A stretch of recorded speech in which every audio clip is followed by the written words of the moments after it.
self-confidence ba? What is self-confidence? So let me ask you a question before we start. Because how can we try to develop our self-confidence if we don't know where we at or nasaan ba tayo?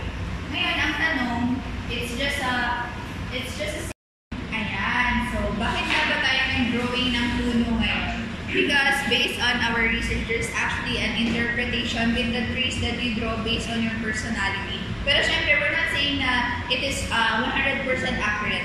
Let me know if you agree or not, okay? So, the size of the paper, tingnan natin. Please show your artworks.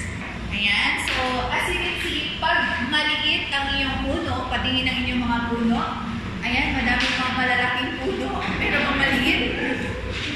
So, kung maliit ang iyong puno, matipid ka. Ayan, matipid si ma'am. Matipid ka, ma'am? Matipid ka? Of course. Ayan, very good.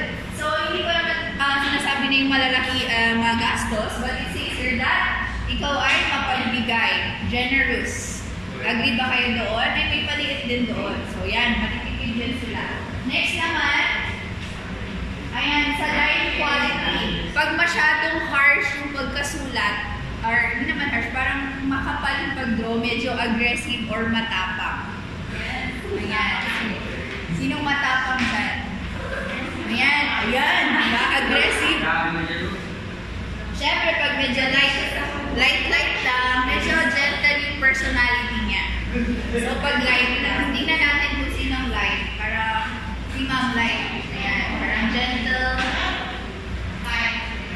Light. Ayan. So, mga gentle. At saka pag kakausapin nyo sila, medyo soft-spoken lang.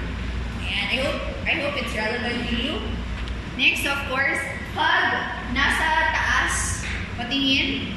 Okay? Pag nasa taas yung inyong puno, ibig sabihin you are independent, you want freedom. Patingin lang sa inyo, ma'am. Ayan. So, pag nasa baba naman, ibig sabihin down to earth. Ibig sabihin hindi mayabang, ganun. Ayan. Down to earth. Pag nasa sentro naman, ayan, madaming nasa sentro. Yung mga nasa sentro ay mga organized na mga tao at magaling magplano. Ayan. Do you agree? Organized? Sir? Do you agree? Ayan. Alam mo natin, tignan natin si Sir kung organized. And of course, pag nasa crosswise, ibig sabihin nasa side siya, ibig sabihin broad-minded siya.